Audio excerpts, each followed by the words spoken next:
So maybe a quick reminder that we will have another question, a question form at the end of this conference starting at 2 o'clock, where the audience will again have the opportunity to ask questions and go into discussion, and maybe also give us feedback how you like this conference and what your wishes would be to future events of that kind.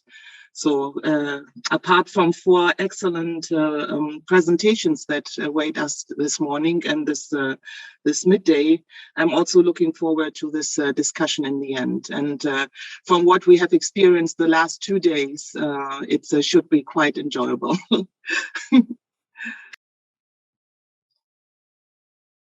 Okay, so okay. Yeah, fine. Okay. Hello, everyone. Good morning. Well, good morning from me, and good evening to our next speaker, Dr. Jason Birch, who gives me great pleasure to introduce. He's speaking to us from all the way from Australia.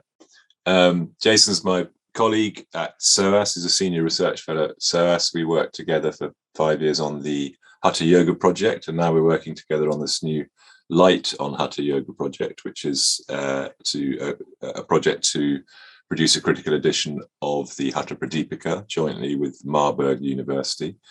Jason's also working on the Sushruta project at the University of Alberta, and he's produced lots of seminal papers in the field of Hatha Yoga, pretty much all of which are available on his academia.edu page if anyone wants to look at them. And today, Jason is going to be talking to us about, oh, I've lost that now, the exact, it's quite a long title. Where are we? Yoga across sectarian and lingual divisions, the complex asanas of Mohanadāsa, Shivananda Saraswati, and the Baḥr al-Ḥayāt. So over to you, Jason. Thanks, Jim. Thanks for the introduction and for being so coherent so early in the morning there. I'll just share my screen.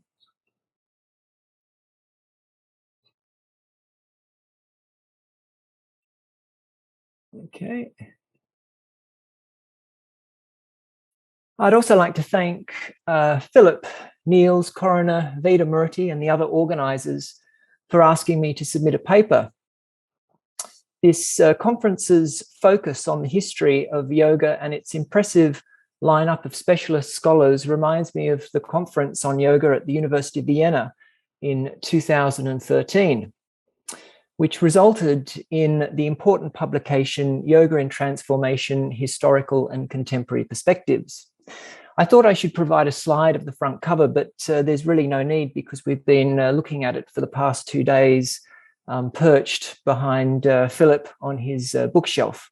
But yes, this was the volume that was published 5 or so years after the conference occurred. The paper I intend to give today builds on some of my research that was published in this volume. Along with Philip's article on asana in Patanjali Yoga, my paper on large collections of asanas in several unpublished manuscripts was an attempt to provide a more detailed, evidence-based history for the practice of postures in pre-modern yoga traditions. In a sense, we were responding to calls for a history by scholars of modern yoga, such as Joseph Alter and Elizabeth D. Michaelis. They were facing the problem articulated by Sheldon Pollock when he said that we cannot know how colonialism changed South Asia if we do not know what there was to be changed. I will begin by giving a summary of my published research on a manuscript of the Yoga Chintamani, which I have called the Ujjain manuscript because it is a unique codex held at the Scindia Oriental Research Institute in Ujjain. I will then show how some material found only in this manuscript sheds light on a collection of 22 asanas in an unpublished work called the Pavana Vijaya Svarodaya Bhashya Nibandha, a Braj Bhashya text that has not been studied academically to date. This same collection of asanas features in a Persian work called the Baḥr al-Ḥayāt, which contains the earliest surviving illustrations of yoga postures. Many of these paintings featured in the Smithsonian's exhibition on yoga, which was curated by Deborah Diamond. However, the provenance of this collection has eluded modern scholars until now.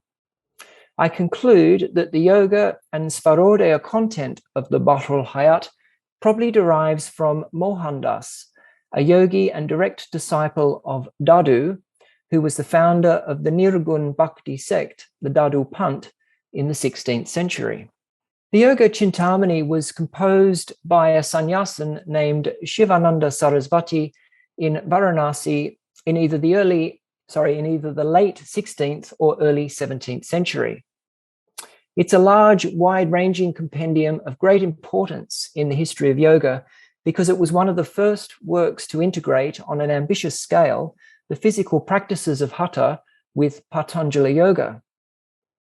It has not been edited or translated, but my research on this text for the Hatha Yoga project will soon provide a published translation of the chapter on asana. This research has also helped to secure funding for a new project directed by Shaman Hatley at the University of Massachusetts with James Mallinson and me as co-directors that will produce a critical edition and English translation of the entire text. This manuscript you see is in fact an autograph of a longer recension of the Yoga Chintamani that was created in the 17th century. The scribe augmented the text, in particular the chapter on asana, by adding marginal and interlinear notes to the original work. Shivananda's compilation of 34 descriptions of postures was increased to 57. A table, which you see here, of 84 names of asanas was added, as well as a separate list of 112 names. As far as I know, 76 of the names and 15 of the descriptions are not found in any surviving yoga text that predates the 17th century.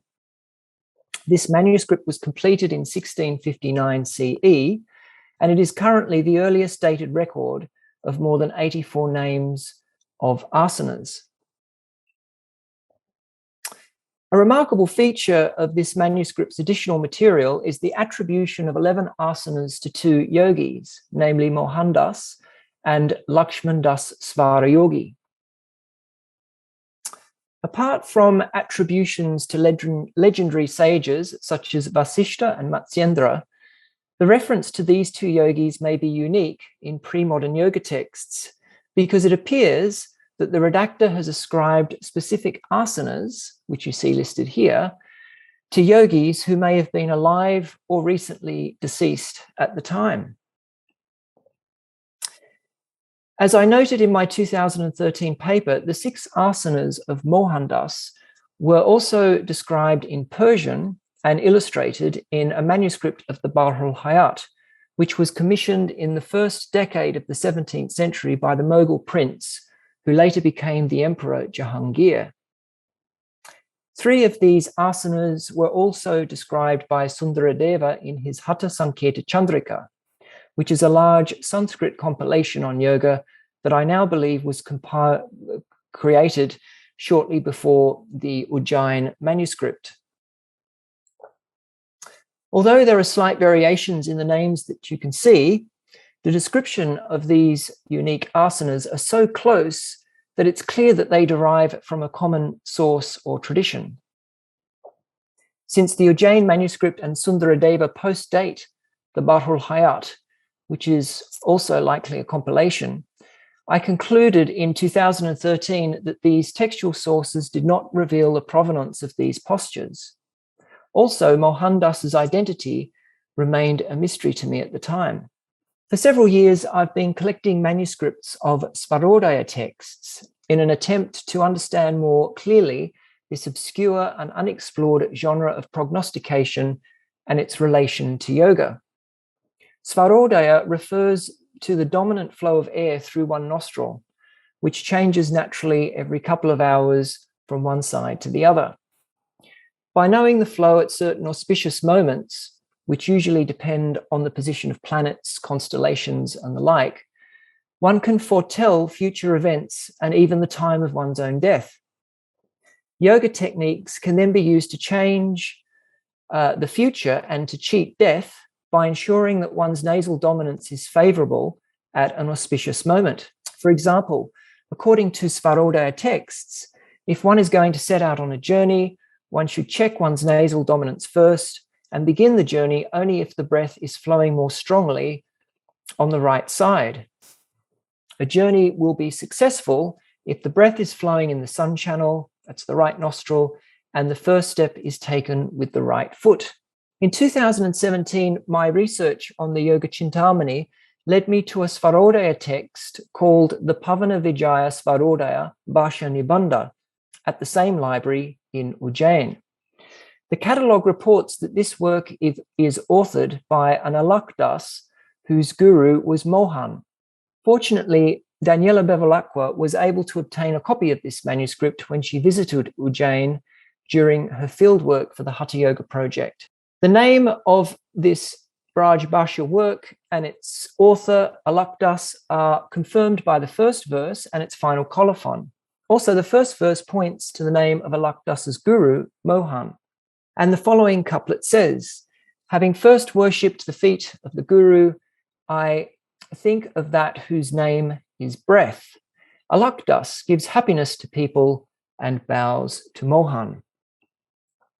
I'd also like to thank James Mallinson and Daniela Bevilacqua for reading these verses with me and helping with the translations. This work covers many of the typical topics of svarodaya, such as the benefits and successes that can be obtained by knowing the nostril in which the breath should be flowing at certain times. However, it also contains less typical practices, such as a method of preventing ejaculation during sex, meditations to cure eye problems, and exercises to make the teeth strong and the body corpulent. The largest portions of the text concern generating heat, that is, tapas, within the body, by visualizing the 12 zodiac signs and by practicing 84 asanas. The introductory comments on the practice of asana mention the role of postures for purifying the body and mind to prepare the yogi for meditation. It also states that 21 of the postures are most important, and these appear to be the ones described at length in the text itself. So as you can see here, it says at the beginning of the section on asana, now the method of practicing 84 postures and an explanation of the heat, tapas, that is, arising in the body. The following quatrains say, first one should make the body and mind pure, practice asana, and meditation will follow. Without asana, the body is not purified. One who knows 84 postures is wise. Among those, one should focus on 21. It's at this point that the text then begins to describe each asana separately. In fact, the Pavana Vijaya Svarodaya from the Pavana Vijaya Svarodaya, I've listed them in the order in which they appear. And on the right side, we have those of the Baḥr al-Ḥayāt. I've used the spellings here that are in Carl Ernst's translation of these asanas, which was published with the exhibition on yoga at the Smithsonian Institute in 2013. So as you can see, I think many of the correspondences are clear. Hamsa karma to Hans karma, alak karma to alak karma. There are cases where the names are different, but the descriptions are the same. So where we have trataka karma and this kaki, I expect or assume that that's perhaps a Persian word that's been chosen for the name of this posture. Other differences are superficial, such as Garabasana, karma, and niranjana. In the Baḥr al-Ḥayāt, niranjana is actually the name of the breathing exercise and the meditation technique that is done in Garabasana. And so the Baḥr al-Ḥayāt seems to call the practice niranjana, but nonetheless it identifies the pose as Garabasana, and they're identical with those of the Pavana Vijaya. In this slide, I've highlighted the 6 asanas of Mohanadās that are mentioned and attributed to him in the Ujjain manuscript. And you can see that all 6 of them are in this collection. Okay, now I shall demonstrate the close parallels of al-Ḥayāt's digest and the Baḥr al-Ḥayāt by giving 2 examples, Shunya Asana and Stambhasana. I will compare the textual descriptions in both works as well as those of the Ujjain manuscript. Okay, so this is the description of Shunya Asana from the Baḥr al-Ḥayāt as it was translated by Carl Ernst. The recollection of Shunya Asana. First, one clenches both fists and places them on the ground, placing the toes of the right foot on the right elbow and the toes of the left foot on the left elbow. One performs the recollection. Whoever reaches this station becomes capable of flight and becomes one of the spiritual entities, and God knows best.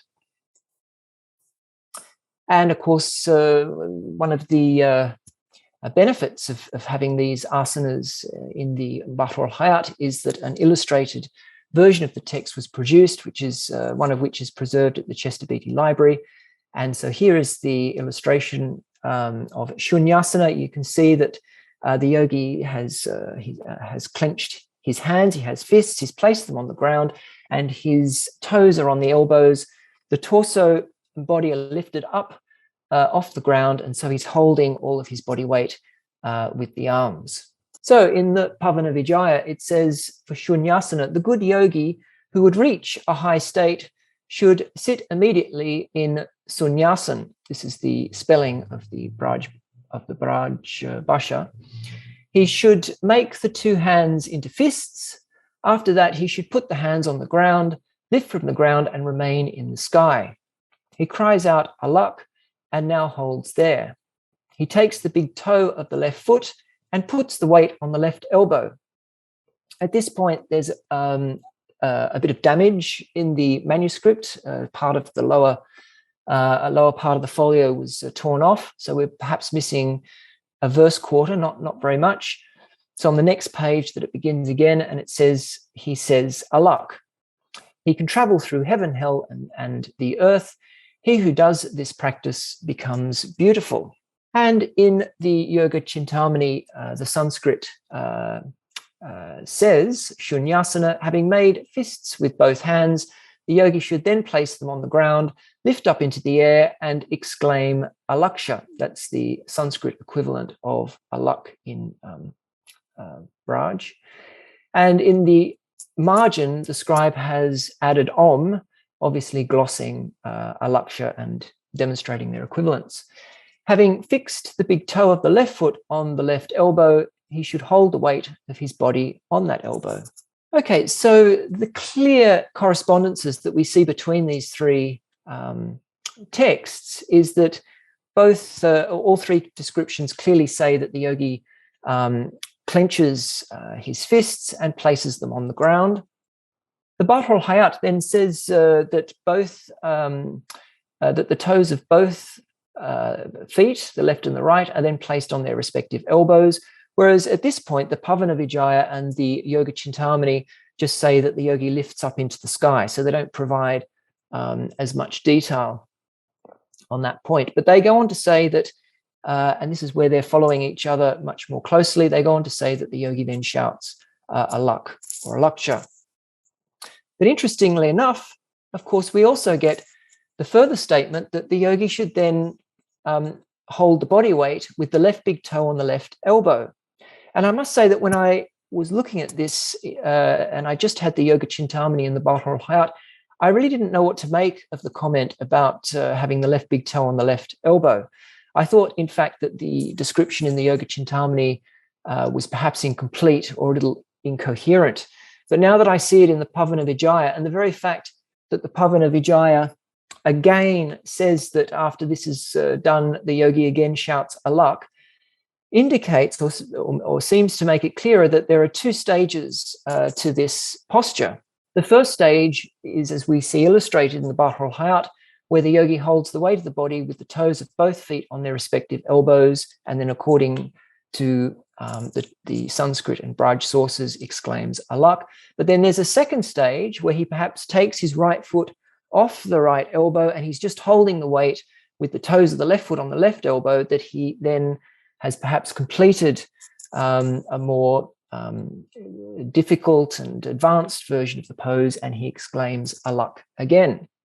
So I suppose I'd like to make the point that it's actually when we start to see a posture like this fairly complex posture described in several sources, that we can get a better idea of how it was practiced, mainly through looking at the differences as well as the similarities between the descriptions. This posture is still practiced by some sadhus in recent times. Anyway, this is some film footage from a documentary on the Kumbh. I couldn't find the name of the documentary, so if someone happens to know it, please do let me know.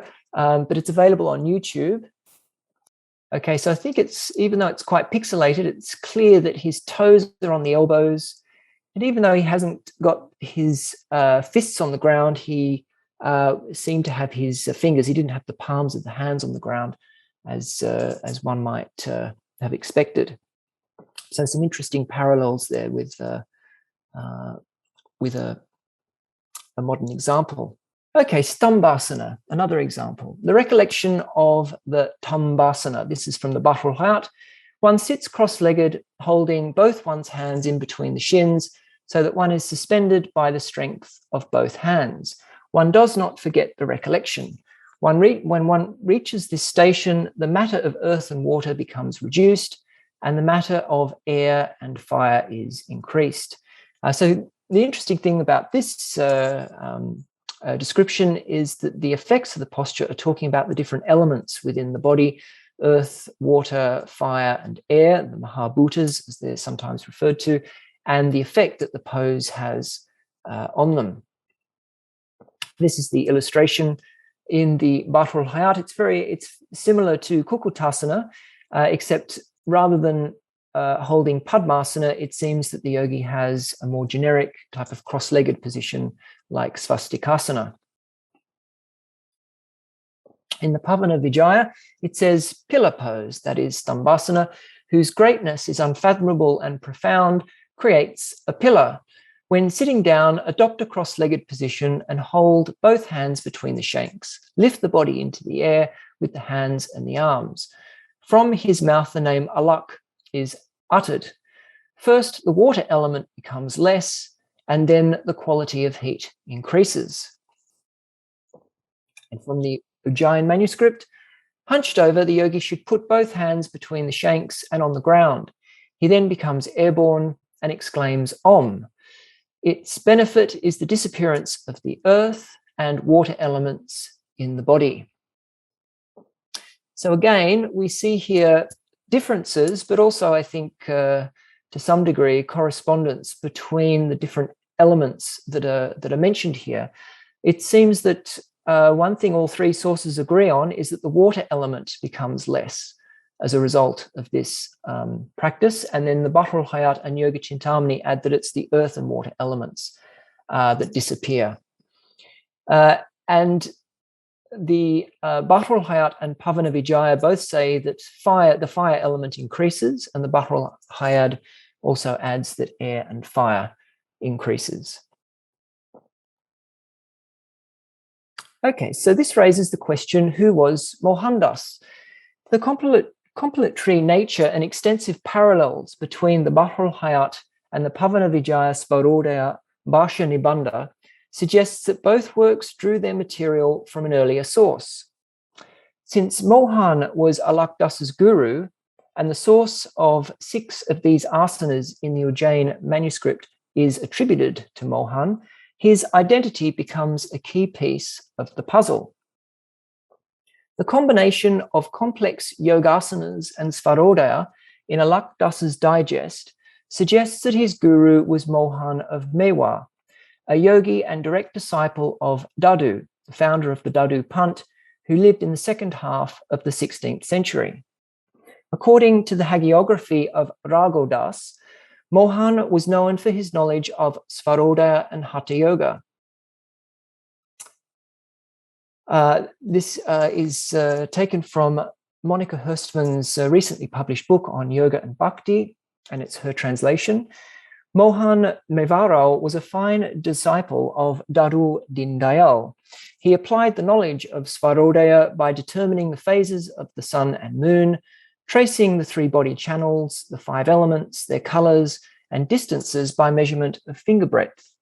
He calculated the right day for seeing a patient, insemination, a long-distance trip, or for war, and which foot to place first, and explained which constellations and undertakings were auspicious or inauspicious.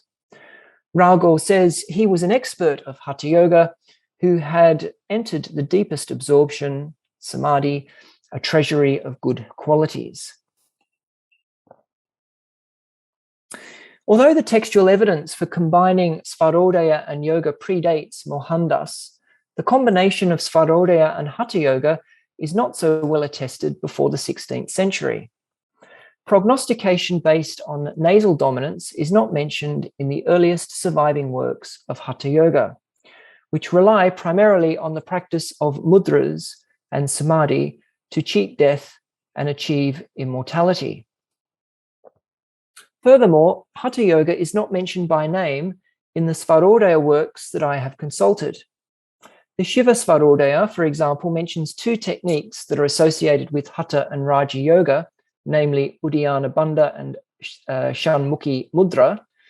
However, on the whole, svarodaya relies on generic methods of yoga, such as the practice of kumbhaka, that is holding the breath, and inhaling and exhaling through one nostril. In fact, yoga is not necessary for changing nasal dominance, as some texts prescribe squeezing an armpit with one hand, blocking one nostril with cotton, or lying on one side of the body. Evidence for the relationship of Hatha and svarodaya begins to emerge after the 15th century. Apart from the striking example of the hagiographical account of Mohanadās, passages on svarodaya can be found in some manuscripts of the 4th chapter of the Hatha Pradipika, which suggests that prognostication by observing the breath slowly crept into the transmission of this work. Also, references to svarodaya and citations from Svara Shastra occur in scholarly compendiums on yoga composed after the 16th century.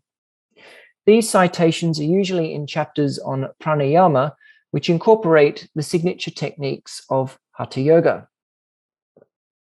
If Hatha Yoga is not necessary for svarodaya, one wonders why yogis like Mohanadās became known for combining the 2. Perhaps the early works on Hatha Yoga provide clues for answering this question. A conspicuous feature of the Amarauga, Dattatreya Yoga Shastra, Yoga Vidya, and Yoga Taravali, which were all composed before the 15th century, is the ambiguous role of supramundane powers known as siddhis. These works mention relatively few siddhis compared to earlier yoga texts of tantric traditions, and they emphasize the importance of attaining liberation rather than siddhis. The Yoga Vidya, for example, says that siddhis are like sacred sites on a pilgrimage to Varanasi. The pilgrim must pass through them in order to reach the destination. However, the central theme of svarodaya is the many boons that can be attained by kings and householders, such as success in war, healthy offspring, and bountiful harvests, if they have access to a yogi who knows the auspicious junctures and how to change nasal dominance. Therefore, the combination of Hatha and svarodaya would have fulfilled the soteriological need of a yogi while ensuring patronage from kings and a lay community. Mohanadās is said to have composed a work called the Pavana Vijaya, the first verse of which is cited in a modern reference book on the Dadu Pant by Swami Narayandas. Favoured by Guru Dadu, Mohan tells the truth. As the breath flows in the left or right nostril, so knowledge of reality arises. I am yet to access a copy of Mohan's Pavana Vijaya, but it may contain some of the content of the Pavana Vijaya Svarodaya Bhasha Nibandha, which is, after all, a digest, a nibandha, on the same topic by his disciple, al-Ḥayāt. If this turns out to be the case, Mohan's Pavana Vijaya may be responsible for the parallel passages between al-Ḥayāt's digest and the Baḥr al-Ḥayāt. Be this as it may, the Baḥr al-Ḥayāt and the Pavana Vijaya Svarodaya Bhashya Nibandha share much content beyond these asanas, particularly on the astrology of svarodaya. Therefore, the Baḥr al-Ḥayāt was more than simply a syncretic work of textual sources known to the Mughal elite. On the contrary, it appears to be an accurate account of the theory and praxis of a living tradition of yogis, bhakti, Sufi, or otherwise, at the time it was composed. Within the broader history of yoga, the collection of postures attributed to Mohanadās is an extraordinary example of multilingual textual reuse and the interreligious exchange that shaped the transmission of yoga in the early modern period. Just as the physical practices of Hatha Yoga moved seamlessly from Buddhist to Shaiva milus at the beginning of the second millennium, so the postures of Mohanadās traversed the Sant and Mughal worlds. Such exchanges seem to preserve the integrity of the physical practices themselves, but the context surrounding them could change dramatically. For example, early Shaiva works on Hatha Yoga repurposed the mudras to raise Kundalini, and Mohanadāsa's asanas were later extracted from svarodaya and integrated into systems of Ashtanga Yoga as either asanas or methods of pranayama. Further research may reveal more works on traditions that combined Hatha Yoga and svarodaya. The attribution of 5 asanas to a Lakshmandas Svara yogi in the long recension of the Yoga Chintamani appears to point to another yogi who, like Mohanadās, incorporated complex postural practices within a system of svarodaya. Thanks very much. Thank you, Jason. Thanks very much for that very clear, fascinating presentation.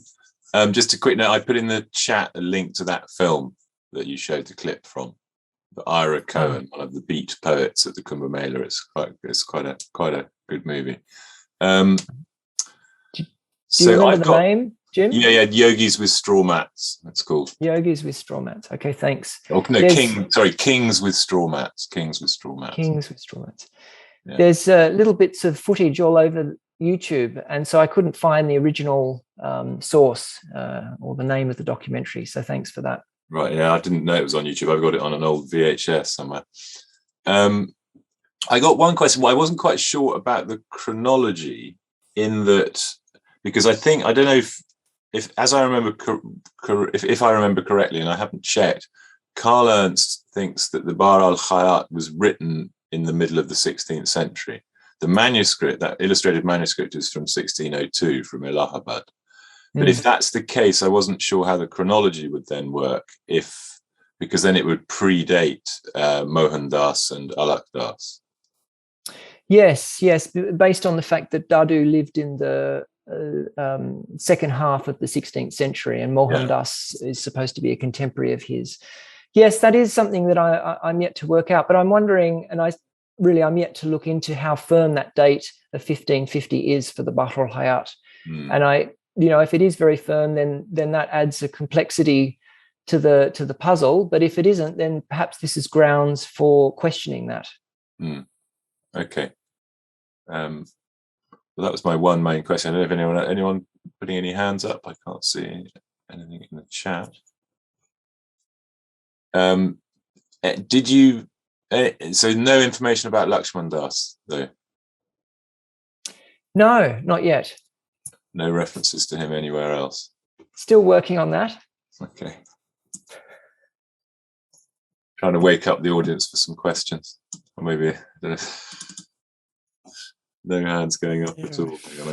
And I was quite frustrated as well, because whilst you were talking, I know I've come across some references to the Bhuvanga or Bhujanga karma, but I can't track them down. I will keep looking. I remember seeing it and thinking I had to tell you about it, and never actually following it up. Philip, we got a couple of hands up now. First it is in the Hatha Sanketa Chandrika, so it does pop up. I think it was in a Persian text. Oh, okay, that would be interesting. Yeah. We've got a hand up from Philip's went up first, I think. So if we could go to Philip, please. Yes, thank you very much, Jason, for this absolutely fascinating presentation showing the complexity of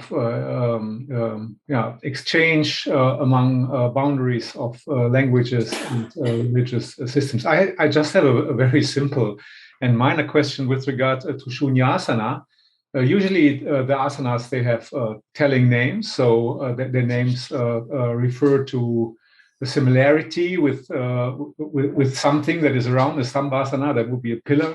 So what's the rationale behind Shunya Asana? So the empty posture? No, I think flying up into the void. Shunya then would be the air, or... Yes, I mean, Shunya can be a synonym for samadhi, but I don't think that's the case here, because when we look at the descriptions, they do mention, well, I won't go back, I won't find the slide, but one of the descriptions, the Pavana Vijaya, I think mentions the sky. I'd have to look up the word for that. And the Sanskrit description mentions the ether or something like that. So I think that's perhaps what Shunya is referring to, that the yogi lifts up or sits in, if you take asana as a seat, sits in the Shunya, the void, the sky, I suppose. Yeah. Does it not say anywhere perhaps that the mind enters Shunya? I'm just wondering about no suggestion of that. No, not in the descriptions or anywhere else. And that would be quite a challenging pose in which to enter the void mentally. I imagine be very intense. But it just, I mean, I can, if you want, share the screen and take you back to the descriptions, just to seeing the question has come up and we've got time. Okay, so the Yoga Chintamani says he lifts up into the air. Yes, I'd have to look at the Sanskrit for the word there. And then the Pavana Vijaya says that he lifts up in and remains in the sky. So I would say that that's what the Shunya is getting at, that rather than Shunya as samadhi or a mental void, because there's really no mention of samadhi. The Pavana Vijaya says that he can travel through heaven, hell, and the earth. And the Baḥr al-Ḥayāt also mentions that he becomes capable of flight. Yeah, so I suppose it's playing on that, the idea of flying. He's airborne. Shunya would be quite strange for the sky, wouldn't it? I've never seen it as even though there's that sort of void comparison. I don't know. It surprised me if it would. Akasha would, but Shunya would be strange. Anyway. Yes, that seems to be the case, because otherwise you would expect to see the result of the pose talking about the mental void, as we see with, say, Khechari or something like that. Okay, thanks. So we've got another question from Suzanne Price, please. Yes, I do have actually two questions, or one is a request. First, is there any indication for how long these poses were to be taken in the manuscripts? Is there a recommended time, or is it just given as it is?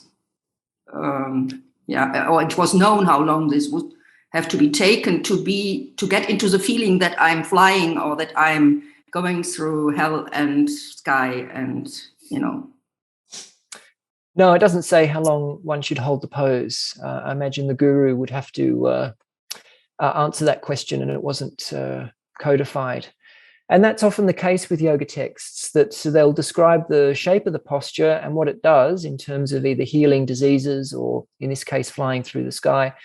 But they don't provide those sorts of details as how long it should be held, how often it should be practiced, when it should be practiced. We often have to infer that information based on scant details scattered here and there through the texts. So in this case, for this particular collection of asanas, there's no specific information. Okay, then the other thing is, the modern asana, the peacock, has also this lifting. Can they be like an evolution of like certain asanas where they are derived from? The peacock is not as complete as this pose, but has similarities. Yes, so the Mayurasana is a pose that we do find in earlier yoga texts that date back maybe to the 11th, 12th century. And of course, it's one of the, what you might say, the classical asanas of the Hatha Pradipika that then is included in most yoga texts composed after the Hatha Pradipika, after the 15th century. So it's very common to see that in a text that talks about complex non-seated asanas. It doesn't happen to be in this particular collection. But what I would say is that when we start to see records of larger numbers of asanas, there are quite a few balancing postures where you balance on the hands in particular ways. And actually in the Hatha Ratnavali, there are 4 or 5 variations of Mayurasana. There's Parajva Mayurasana with the legs out to one side, Ekapada Mayurasana with one leg forward and one leg back.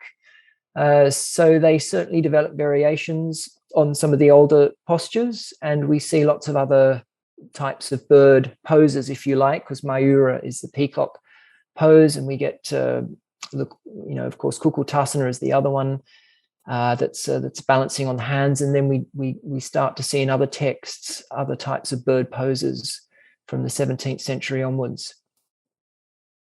Okay, and is there any literature where like the yoga texts or the yoga documents are aligned on a timeline with Ayurvedic manuscripts of the same time to see if there are, or is it such a dichotomous development of both things, Ayurveda and yoga?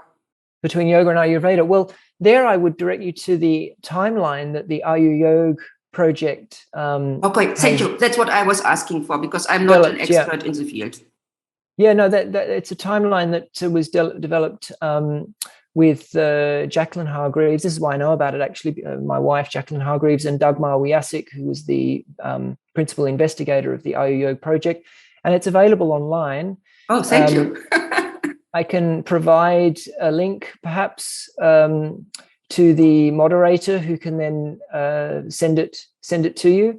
And yes, that has many different yoga texts and Ayurvedic works, as well as alchemical works, and it describes their yogic content and sort of some of the exchange that was going on between those two traditions. There's also already in the text, in the chat. It's already, the link is already in the chat. That's most kind. Thank you. Okay, great. Very valuable resource.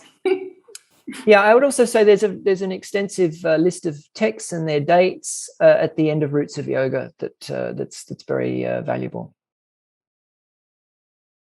by James Mallinson and Mark Singleton.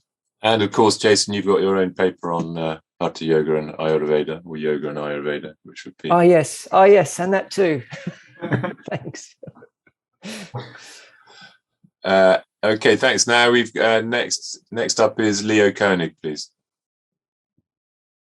Yeah, thank you very much. Good morning. My question regards the description of the Shunya Asana and the Baḥr al-Ḥayāt. I wonder if, because I think it's after the yogi has gotten into the position, he performs the recollection. I think this is not found in the other descriptions of the Shunya Asana. So I wonder if that is of any significance and what it actually could mean to perform the recollection. Yeah, thank you. That's a good question. I should have commented on that, because it appears in Karl Ernst's translations of the 22 asanas from the Baḥr al-Ḥayāt that each one is called a recollection. And I should discuss with him exactly what he thinks that is. As you saw in the Sanskrit, some of the Sanskrit names and the Braj names, some of these postures are called a karma, a sort of an action. So I wonder if that was what was maybe what the Persian was trying to translate, the word karma.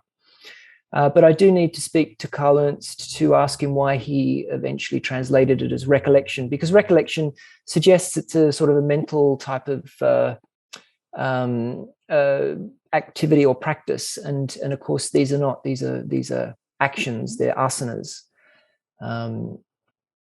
In fact, some of them are called karmasanas. So they're sort of asanas in which an action is done. And the actions are, I think, like Niranjana Kriya, often refer to the breathing techniques that are done during the asanas. Many of them contain quite complex pranayama practices. I think Karl translates it as recollection because it's the Persian term zikr, very common in Sufism, meaning it's a bit like chanting a mantra, repeating something in the mind. Sometimes spelled D-H-I-K-R or Z-I-K-R. So that probably wouldn't have anything to do with karma then, because that's the only. No, but in it is that case, an activity. I don't know. I think there are lots of different kinds of zikr, so perhaps. Oh, okay. Yeah. Well, if it could mean activity in the broader sense, then it might correspond. Okay, thanks. And next up, we have Sybil Lena, please.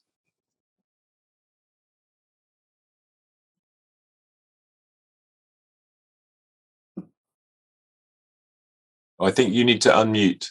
Or maybe someone needs to do something so you can unmute. Can you hear me now? Yes. Yeah. Okay. Thank you. So referring to this attribution of the asanas to Mohan, is that actually yet another historical evidence that asanas were innovated and yogic practices were innovated, and they were not just being around and practiced and transmitted orally till they finally were written down, but they were constantly innovated. And then that would be a strong historical argument for yoga today and against conservative arguments that yoga has always been around and the practices have always been around, and sometimes the texts were taking it up, but everything is always there. And if we come up with innovation, it's like not yoga anymore. So would that be, in that case of Mohan and his asanas, as an argument for the innovation of yoga throughout? It's an interesting question, and one I often think of. I mean, the very fact that this is a distinct collection of 22 asanas that we see in two very different sources, the Persian and the Braj source, and then a smaller part of it, 6 asanas in a Sanskrit work, suggests to me that it was a distinct collection that could have been put together by someone or developed within a particular tradition with a particular purpose. In this case, probably a svarodaya type of practice. And the very fact that it's attributed to a Mohan in at least one of those sources, but I actually didn't mention another source, and that is a commentary on the Yoga Vidya that mentions Mohan in relation to one of these asanas, mentions the name, I think it's Kechari Karma or something like that, which is the name of one of these practices, and the details that are given in that in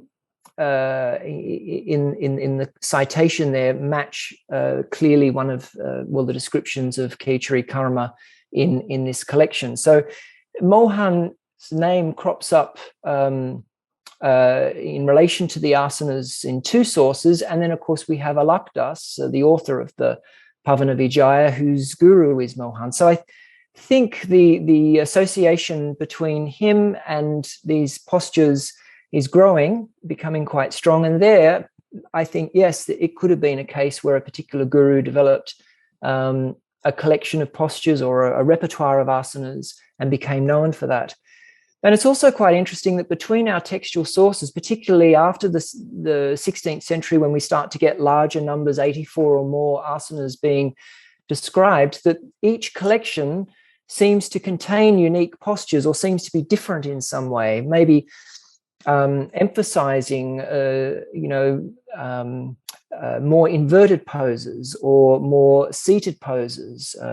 And this, I think, could also be a case where gurus are perhaps trying, or it could be a regional thing from one region to another, where particular collections of asanas were distinctly created. And Jackie and myself have an article coming out on that, I hope, by the end of the year.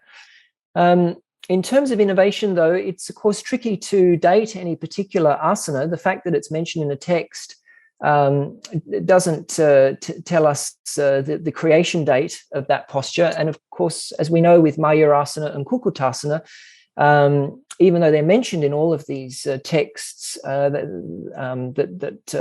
focus on large collections of asanas, they have a prehistory that goes back to the beginning of the first millennium, beginning of the second millennium. So it's difficult to date individual asanas, but nonetheless, I think the collections and the very fact that we see distinct collections in several different sources that are not just, in some cases, cutting and pasting, but sometimes I think they're just trying to describe a similar traditional practice of postures, suggests that innovation was going on, that particular gurus were creating a postural practice for their disciples, and that process would have, of course, involved taking older material, because we see Mayurasana and Kukutasana in these repertoires, as well as perhaps bringing in newer material. Great, thanks, Jason. Now I've had a message that Lubomir might be holding up his real hand. Lubomir, are you there? Or Yes, I am. But my questions are more technical, so I can ask Jason later via email or something like that. So please advance with other questions. Okay, nice to hear your voice. Anyway, nice to hear. Good morning, Lubomir. Yeah, hi, Lubomir. Next up is Jasraj, please. Oh, I think Shirin was before me. But oh, sorry. No, you're right. It was Shirin. Sorry, for some reason. Yeah, Shirin, go ahead, please. Sorry.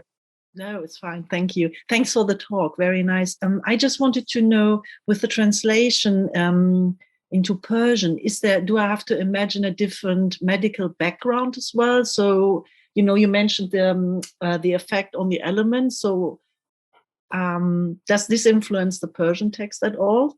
That they have a different kind of medical system at that time, or? That's a good question. I think in the case where we saw the similarities in Stambhasana, where the earth and water, fire and air elements were being mentioned, I think that's probably coming from a yoga tradition that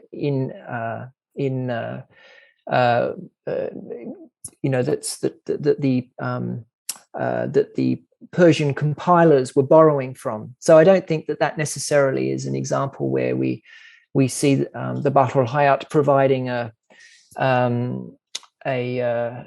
different interpretation of the effects.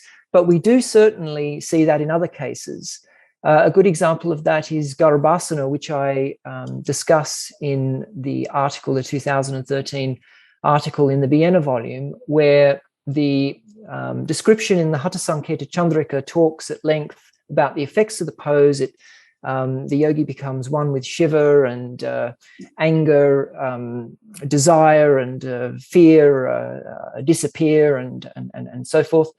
And then in the Persian source, it's rewritten very differently to talk about winged imagination, and in fact 4 elements that I really can't really imagine what they would be translating if it were written in if the source, if say a Sanskrit or vernacular text had been trying to describe similar benefits. And Karl Ernst does say in some of the articles that he's written about the Baḥr al-Ḥayāt that the compilers certainly did introduce Sufi and Islamic terminology and ideas to make the text more accessible for their intended audience. And I think that certainly happened with the effects of some of these postures, not so much with the shape of the posture itself, that the integrity of that remains fairly constant across the different sources. But certainly in the Baḥr al-Ḥayāt, there are instances where the effects, perhaps as we saw with Shunya Asana, actually, this idea that he becomes one of the spiritual entities and God knows best.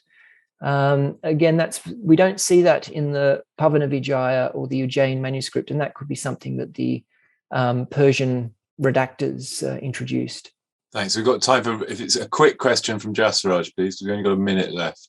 Okay, I'll cut it short. I just was curious on the present day practice of Swati Yoga. I wonder if there's any ethnographic studies on it, or either you, James, or have noticed in sadhu communities people practicing it. I haven't. I don't know about Jason. Lubomir's done quite a lot of work on this as well, I think. Yeah. It's with the Satyananda sort of the Bihar school and so forth. There's a book on Svara Yoga, and yes, but in terms of a sort of a living tradition of sadhus, no, I'm not aware of such. But there is, of course, it's very close to Jyotish. Maybe Lubomir can. It's very close to Jyotish, so it wouldn't surprise me actually if there were astrologers in India who are aware of it and perhaps even use it in their efforts to foretell the future. Yeah, I think that's probably the case. It's more used by sort of Brahmins, astrologers, than sadhus. Yeah, I lived with a sadhu who was practicing it quite strongly, and I just wondered if that was just a curiosity or if it was a more common thing among different communities, but haven't found any yet. If I may add I saw in Assam at some advertisement of Jyotishis that they mentioned svarodaya. So they probably it was in several cities in Assam, because as you know, the Jyotishi tradition is in Assam is particularly very strong. So, but I did not any research in it. So, but it's probably that the tradition might be living among the astrologers, among the Jyotishis. But I'm not sure about it. Yeah. Thank you. Thanks. Okay, well, I think we better wrap up there. Thank you very much indeed, Jason. That was great, stimulating. Good start to the day. Thanks a lot. Thanks, Jim. Or good end to your day, perhaps. Yes.